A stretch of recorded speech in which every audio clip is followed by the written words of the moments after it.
नमस्कार दोस्तों, आप देख रहे हैं आज की सबसे बड़ी और ताज़ा खबरें। देश और दुनिया में क्या हो रहा है, हर जरूरी अपडेट हम आपके लिए लेकर आए हैं। आप ये वीडियो कहां से देख रहे हैं, हमें कमेंट करके जरूर बताएं।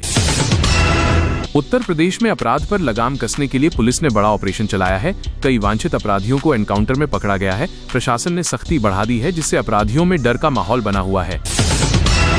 बिहार सरकार ने किसानों के लिए नई योजना की घोषणा की है, जिसके तहत सिंचाई और बीज पर सब्सिडी दी जाएगी। इससे किसानों को राहत मिलने की उम्मीद है और खेती को बढ़ावा मिलेगा। उत्तर प्रदेश के मुख्यमंत्री योगी आदित्यनाथ ने कानून व्यवस्था को लेकर बड़ा बयान दिया है।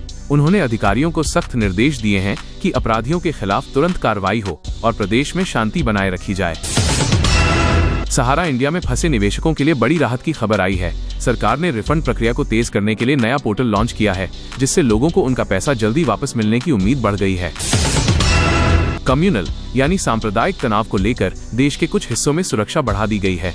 प्रशासन ने लोगों से शांति बनाए रखने की अपील की है और सोशल मीडिया पर अफवाह फैलाने वालों के खिलाफ सख्त कार्रवाई की चेतावनी दी है। प्रधानमंत्री नरेंद्र मोदी ने आज देश भर में डिजिटल इंफ्रास्ट्रक्चर को मजबूत करने के लिए नई योजना लॉन्च की, जिसमें गांवों तक हाई स्पीड इंटरनेट पहुंचाने पर जोर दिया गया है।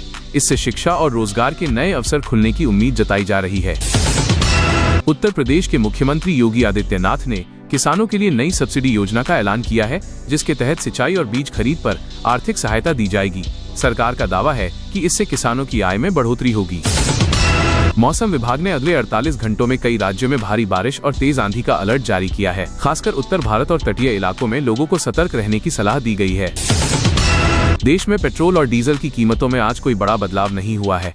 हालांकि अंतर्राष्ट्रीय बाजार में कच्चे तेल की कीमतों में उतार चढ़ाव जारी है, जिससे आने वाले दिनों में कीमतों पर असर पड़ सकता है। प्रधानमंत्री नरेंद्र मोदी ने आज देश के डिजिटल विकास को लेकर बड़ा अपडेट दिया। उन्होंने नए एआई और टेक्नोलॉजी मिशन की शुरुआत की घोषणा की, जिससे युवाओं को रोजगार और स्टार्टअप को बढ़ावा मिलेगा। उत्तर प्रदेश के मुख्यमंत्री योगी आदित्यनाथ ने कानून व्यवस्था को लेकर सख्त निर्देश जारी किए। अपराध पर नियंत्रण के लिए राज्य भर में विशेष अभियान चलाया जाएगा और पुलिस को हाई अलर्ट पर रखा गया है। प्रदेश में कई सरकारी संस्थानों जैसे आईआईटी कानपुर और बीबीएयू लखनऊ में नई भर्तियां निकली हैं, जिससे उच्च शिक्षित युवाओं के लिए रिसर्च और तकनीकी क्षेत्र में रोजगार के अवसर बढ़े हैं। उत्तर प्रदेश में रोजगार बढ़ाने के लिए सरकार लगातार नई योजनाएं चला रही है, जिसमें स्टार्टअप, स्किल डेवलपमेंट और लोकल उद्योगों को बढ़ावा दिया जा रहा है, ताकि युवाओं को आत्मनिर्भर बनाया जा सके।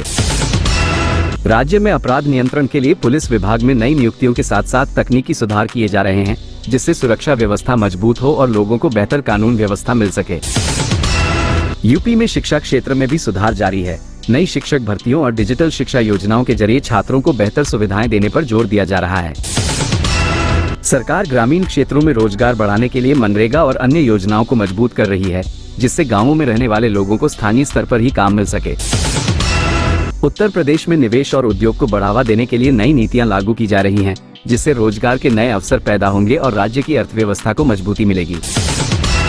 पीएम किसान सम्मान निधि की 22वीं किस्त को लेकर किसानों में उत्साह बढ़ा हुआ है। केंद्र सरकार जल्द 2000 रुपए की अगली किस्त जारी कर सकती है। लाभार्थियों को eKYC और किसान आईडी अपडेट रखने की सलाह दी गई है।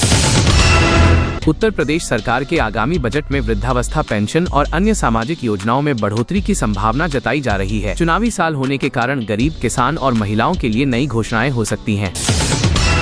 पुरानी पेंशन योजना पर यूपी सरकार ने विधानसभा में स्पष्ट किया है कि 28 मार्च 2005 से पहले विज्ञापित पदों पर नियुक्त कर्मचारियों को नियमों के अनुसार लाभ दिया जाएगा। इससे हजारों कर्मचारियों को राहत मिल सकती है।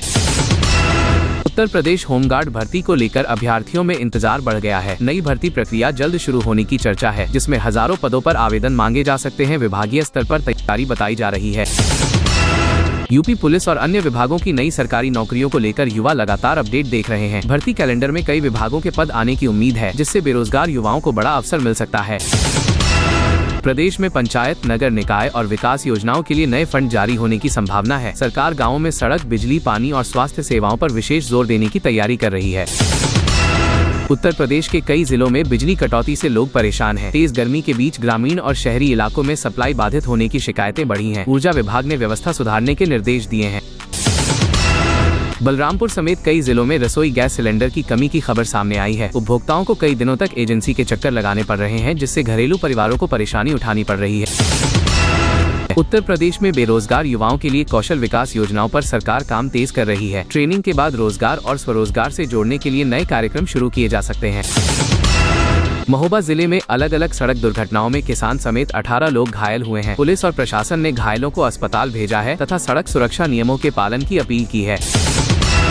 जौनपुर में 52 दिन तक थानों के चक्कर लगाने के बाद डीजीपी के आदेश पर एफआईआर दर्ज होने की खबर सामने आई है। मामले को लेकर पुलिस कार्यप्रणाली पर सवाल उठ रहे हैं।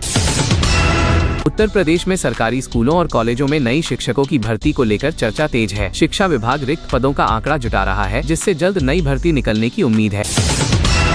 प्रदेश के किसानों के लिए सिंचाई, फसल बीमा और सब्सिडी योजनाओं पर सरकार नया फोकस कर सकती है। गर्मी और मौसम संकट को देखते हुए किसानों को राहत पैकेज देने की मांग भी बढ़ रही है। अगर आप चाहते हैं कि आपको हर दिन सबसे पहले उत्तर प्रदेश की बड़ी खबरें मिलें, तो अभी वीडियो को लाइक करें और चैनल को सब्सक्राइब जरूर करें।